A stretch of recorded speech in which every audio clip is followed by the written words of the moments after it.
Today I fulfill a promise to tell the story of Akatesh or Akatesh, he who was known as the Abominable One, a being found within the KOS system, a story about aspects of creation, about how gods truly form. That and so much more has been channeled and recorded and shall be revealed here tonight.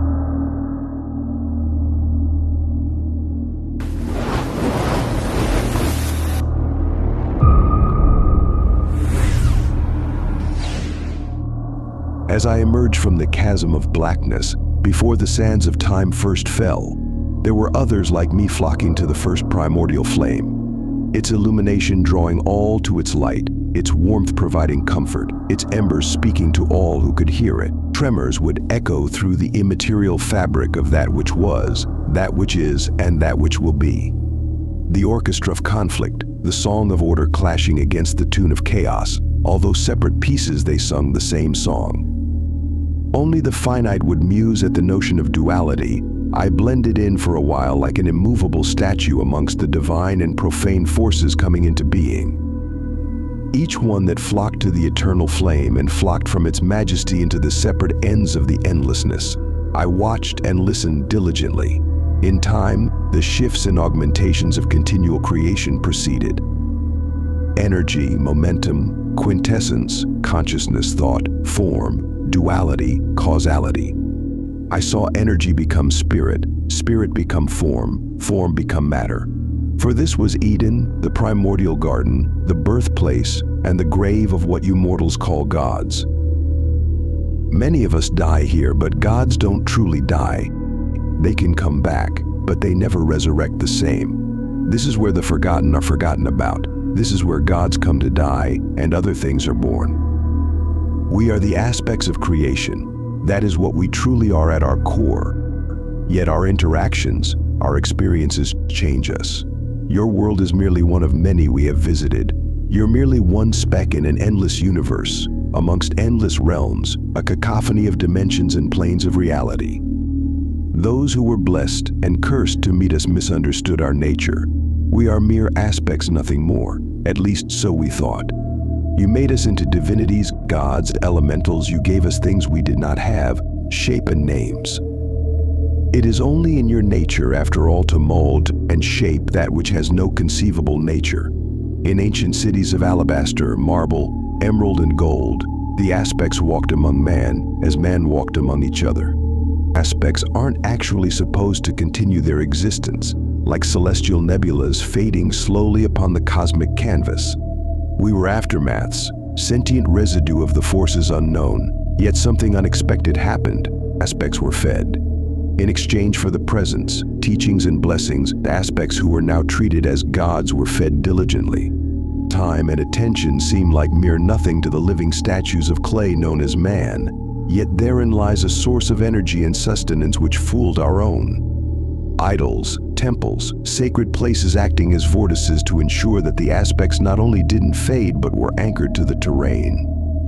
As the first drop of blood was spilt for the first aspect, the aspect was deified and its essence changed entirely. Lore and myth was woven for the human mind to interpret, an allegorical blueprint that allowed their imagination and psyche to entangle with our essence, as well as impart onto them through interpretation secrets and knowledge they could wield. As mankind began to change due to their interactions with the aspects, so did the aspects change too. Like an accidental symbiosis between our kinds had birthed actual gods. Many aspects forgot their true nature, their true origins, and the myths we weaved for man became their memories, as real to them as it was to the elders that vocalized it to their people. Blood continued to flow, terraforming us even more, our power and abilities already great, but the new form we assumed. These atavistic and deific masks weren't simply symbolic. We had shed our dark and light scales of cosmic fire and adopted new lives. Although our core eternal, the shell was brittle, only maintained through the worship and feasting of the offerings and sacrifices. Yet mankind changed, civilizations rise and fall, traditions get lost, especially the oral kind. Those that were documented were either destroyed, lost, or forgotten. in some instances even changed, ergo their gods died. Yet the aspects return to the desolate, dark garden, returning to a primordial ooze, which is the crypt and grave of divine beings. Not entirely dead we return, called back there to similar lands, this time under a new name, new form, a new land, different people. Aspects become gods, die and gods change. They too die. This vicious cycle continued, until a cluster of otherworldly forms and creatures adorned the spirit of each aspect: god, demon, angel, elemental, countless different vessels. If an aspect cannot rest, and if it keeps changing due to its continual death and rebirth, it darkens. It's twisted and transmogrified, a mutated aspect, what some of mankind referred to as monsters and devils.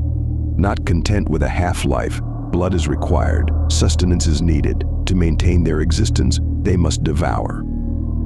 These shadow gods now continually change, maintaining multiple names and vessels. One aspect may be seen as feminine or masculine, light or dark, similar yet different. It matters not. These are masks, facades to maintain their appearance, and therefore their influence.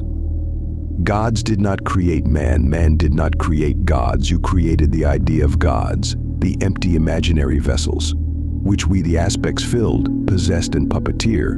Your thought became form, yes, but gods are not thought forms, merely the form which the god inhabits.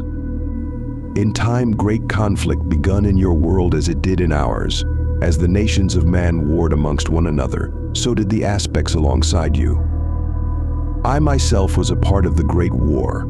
I, Akatesh, the Abominable One, obliterated countless of my kind, even ate and consumed them, as I consumed the offerings of mortals offered upon the old stone altars.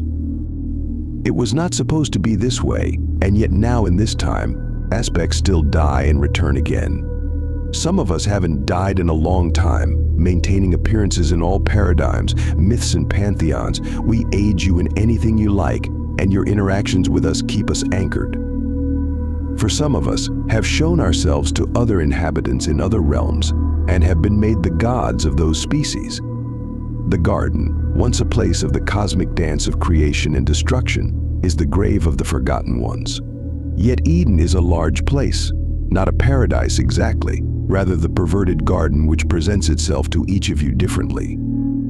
Each aspect carving their own domains in that place, some appointing heralds, those that bear the mark of the aspects. There are 3 marks which can be given: the mark of Eden, the mark of Kian, or the mark of Voidth. Each mark determines the nature of the herald. Aspects like myself prefer heralds, rather than trickery, an equal partnership between a sorcerer and their god, each reaping benefits and rewards from their working alliance. I am a shadow, the darker self of what I once was. I have seen the formation of the atom, and its biblical story at play. For you see, the fable of Adam and Eve is but a metaphor, the rib removed from Adam and then placed into Eve. This is a diluted truth. The rib of Eve was an electron, the electron removed from Adam or the atom, leaving it as a positive charge, placed into another atom, making it the negative ion. The serpent of the garden, freeing them from stasis, was the quantum catalyst of motion.